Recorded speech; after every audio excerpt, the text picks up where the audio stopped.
दोस्तों आज हम पढ़ेंगे थाइमस ग्लैंड के बारे में। इसके पहले पैराथायरॉयड ग्लैंड तक हम पढ़ चुके थे। आज हम पढ़ेंगे थाइमस ग्लैंड के बारे में। सबसे पहले इसके लोकेशन के बारे में आप देख लीजिए।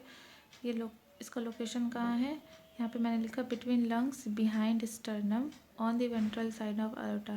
दैट मीन्स अगर हम इसको डायग्राम से समझे, ये रहा हमारा लंग्स, ठीक है, ये रहा हमारा लंग्स, ठीक है। और यहाँ पे मैंने ये येलो वाले पोर्शन को इंडिकेट किया है, आप मान लीजिए स्टर्नम, ठीक है। और ये पोजीशन हमने बताया है, ये वाला, ये है हमारा थाइमस ग्लैंड। यहाँ पे हमने पढ़ा थाइमस ग्लैंड की पोजीशन क्या है, between lungs, that means lungs के बीच में, बिहाइंड स्टर्नम, स्टर्नम आगे की तरफ, उसके जस्ट पीछे हमारा क्या है, थाइमस ग्लैंड। और क्या, वेंट्रल साइड ऑफ अयोटा। तो अगर हम इमेजिन करें इसके पोजीशन को, तो अगर हम सिंपली वे में इमेजिन करें, सामने वेंट्रल के साइड अयोटा जा रही है। यहाँ अयोटा को मैंने बनाया नहीं है, यहाँ से अयोटा है हमारी, ठीक है। रेड कलर में आप अयोटा बना सकते हैं। और पीछे के साइड आप इमेजिन करें स्टर्नम है, ठीक है।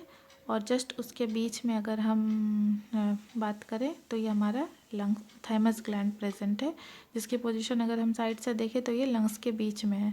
तो हम कह सकते हैं कि वेंट्रल साइड में अरोटा है और पीछे की साइड डोर्सल साइड में स्टर्नम है और बीच में हमारा थाइमस ग्लैंड है। तब हम ये वाले सेंटेंस को कंप्लीट कर सकते हैं कि between lungs behind sternum, sternum के पीछे लंग्स के बीच में और अरोटा के वेंट्रल साइड में हमारा थाइमस ग्लैंड प्रेजेंट होता है, ठीक है। अभी ये हार्मोन कौन सा रिलीज़ करता है, थाइमोसिन।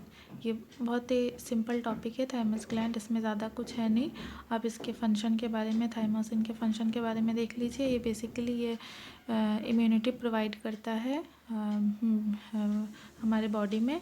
ये दो टाइप की इम्यूनिटी होती है, आपको पता होगा, humoral immunity, cell mediated immunity, दोनों प्रोवाइड करता है जब हमारी बॉडी को जिसकी ज़रूरत पड़ती है।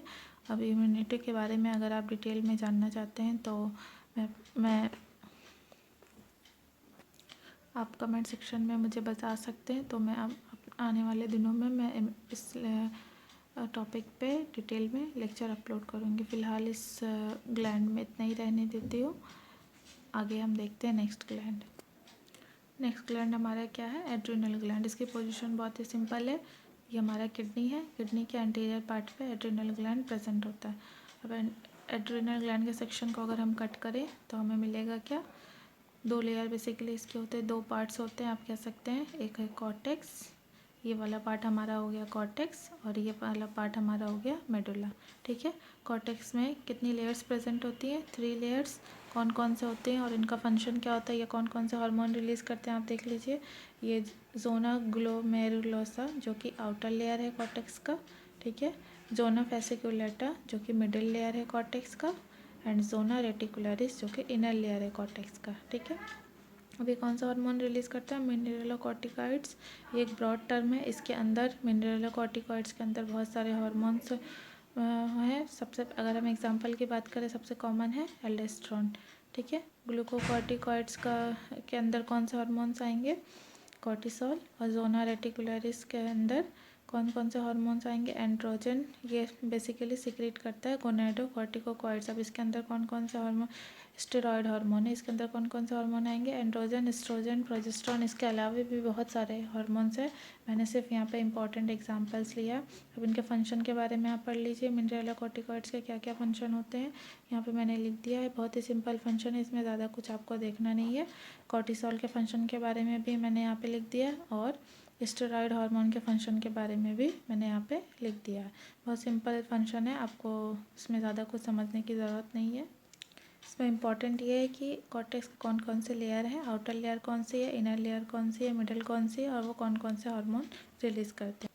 कॉर्टेक्स के हार्मोन के बारे में हमने पढ़ लिया। अब हम पढ़ेंगे मेडुला के हार्मोन के बारे में। मेडुला बेसिकली 2 हार्मोन रिलीज़ करती है, एक है एपिनेफ्रिन जिसको हम एड्रेनालिन भी बोलते हैं, और दूसरा है नॉर एड्रेनालिन और नॉर एपिनेफ्रिन, ठीक है।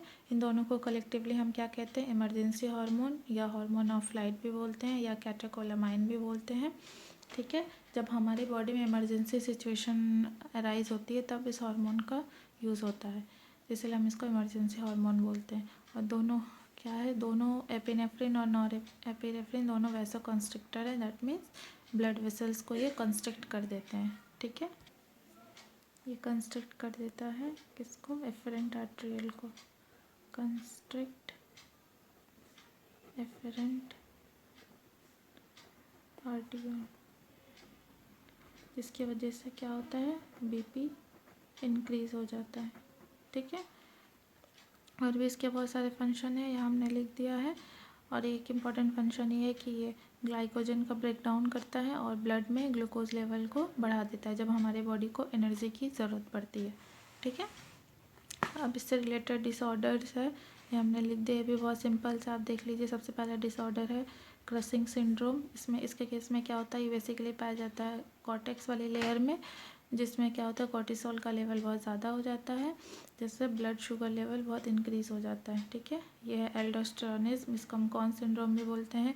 इसमें क्या हो जाता है, एल्डोस्टेरोन का एक्सेस प्रोडक्शन होने लगता है और ये सारी चीज़ें होती हैं, आप देख लीजिएगा। एड्रिनल विरलिज्म, इस केस में क्या होता है, मेल कैरेक्टर अपीयर होने लगते हैं फीमेल में। ठीक है, एंड्रोजन का लेवल इसमें बढ़ जाता है। और गायनिकोमैस्टिका, इसमें क्या होता है, मेल में फीमेल का कैरेक्टर आने लगता है। मेमोरी ग्लैंड इनलार्ज हो जाता है मेल में और एस्ट्रोजन का लेवल बढ़ जाता है।